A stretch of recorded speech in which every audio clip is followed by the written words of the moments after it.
குரு வணக்கம். குரு வாழ்க. குருவே சரணம். ஓம் சிவ சிவ ஓம். ஓம் சக்தி ஓம். ஓம் விநாயகா போற்றி. இப்போது நாம் பார்க்க இருக்கும் பதிவானது ஆவணி அவிட்டம்.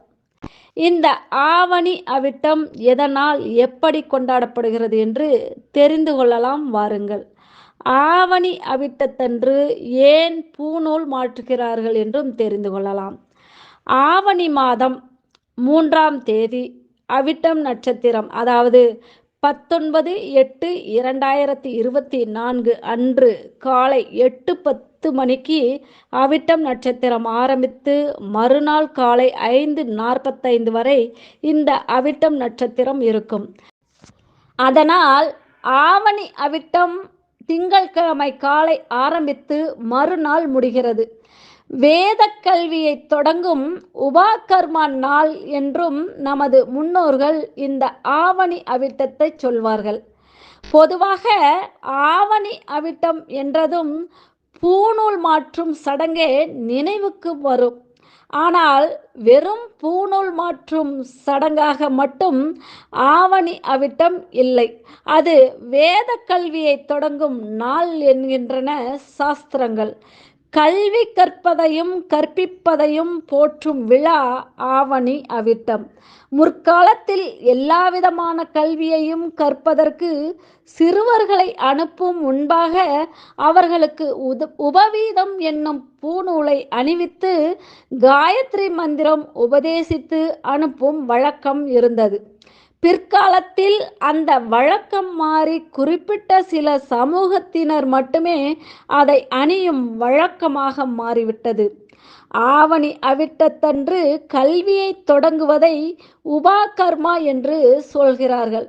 பொதுவாக சிராவண மாதம் எனப்படும் சந்திரனை அடிப்படையாக கொண்ட ஆடி அமாவாசை முதல் ஆவணி அமாவாசை வரையிலான மாதத்தில் அவிட்ட நட்சத்திர நாளில் அல்லது பௌர்ணமி திதியில் ஓர் ஆண்டுக்கான கல்வி தொடங்குகிறது. ரிக்வேதிகள் சிராவண மாதத்தில் வரும் அவிட்ட நட்சத்திரத்தன்றும், யஜுர்வேதிகள் சிராவண மாத பௌர்ணமி திதி அன்றும் உபாகர்மாவை செய்கின்றனர். சாமவேதிகள் ஆவணி மாத ஹஸ்த நட்சத்திரத்தன்று, அதாவது விநாயகர் சதுர்த்தி, உபாகர்மாவை கடைபிடிக்கிறார்கள். சில ஆண்டுகள் பௌர்ணமி திதியும் அவிட்ட நட்சத்திரமும் இணைந்தே வரும் நாளில் அல்லது அடுத்தடுத்த நாள்களில் வரும். உபாகர்மா என்ற சொல் வேத கல்வியை குறிக்கிறது. வேத கல்வி என்பது 12 ஆண்டுகள் குருகுலத்தில் தங்கி ஒரு மாணவன் கற்க வேண்டியது. இந்த 12 ஆண்டுகளில் ஒவ்வொரு ஆண்டையும் 2 பிரிவுகளாக பிரிக்கிறார்கள். தட்சிணாயன மாதங்களான ஆடி, ஆவணி, புரட்டாசி, ஐப்பசி, கார்த்திகை, மார்கழி ஆகிய 6 மாதங்களில் ஸ்ருதி என்று அழைக்கப்படும் வேத சம்ஹிதை, பிராக்மணம், ஆரண்யகம், உபனிஷத்துகள் ஆகியவை இந்த கற்பிக்கப்படும். பின்பு உத்தராயண புண்ணிய காலத்தின் தொடக்கமான தை மாதத்தில் உத்சர்ஜனம் என்ற கர்மாவினை செய்து அந்த ஆண்டுக்கான வேத பாடத்தை முடிப்பர். பின்பு வரும் 6 மாதங்களும் வேதம் தவிர்த்து சிஷ்யை, அதாவது ஒழுக்கம், வியாகரணம், அதாவது மொழி இலக்கணம், சந்தஸ், அதாவது ஒளியியல், அடுத்து நிருக்தம், அதாவது சொல் இலக்கணம் என்பது, ஜோதிஷம், அதாவது ஜோதிடம் என்பது, கல்பம், காலம் என்பது ஆகிய பிற துறை சார்ந்த கல்விகள் கற்பிக்கப்படும். இப்படியே 12 ஆண்டுகள் கல்வி பயில வேண்டும் என்பது விதி. பிரம்மச்சாரிகளாக இருந்து கல்வி கற்று முடித்த பின் கற்றதை மற்றவர்களுக்கு அத்தியாபனம், அதாவது கற்றுக் கொடுப்பது, இது செய்ய வேண்டும். இல்லறத்தில் ஈடுபட்டு பிறருக்கு முறையாக கற்ற வேதத்தை பிறருக்கு கற்றுக் கொடுக்க முடியாதவர்கள் கற்ற பாடங்கள் மறந்து விடாதபடிக்கு தமக்கு தாமாகவே அவற்றை சொல்லி பார்த்து கொள்ள வேண்டும். அதற்காக பிரம்மச்சாரிகள், கிரகஸ்தர்கள் ஆகிய அனைவரும் உபாகர்ம நாளில் வேதாரம்பத்தை தொடங்க வேண்டும். அவ்வாறு செய்வதன் தொடக்கமாகவே உபாகர்மா நடைபெறுகிறது.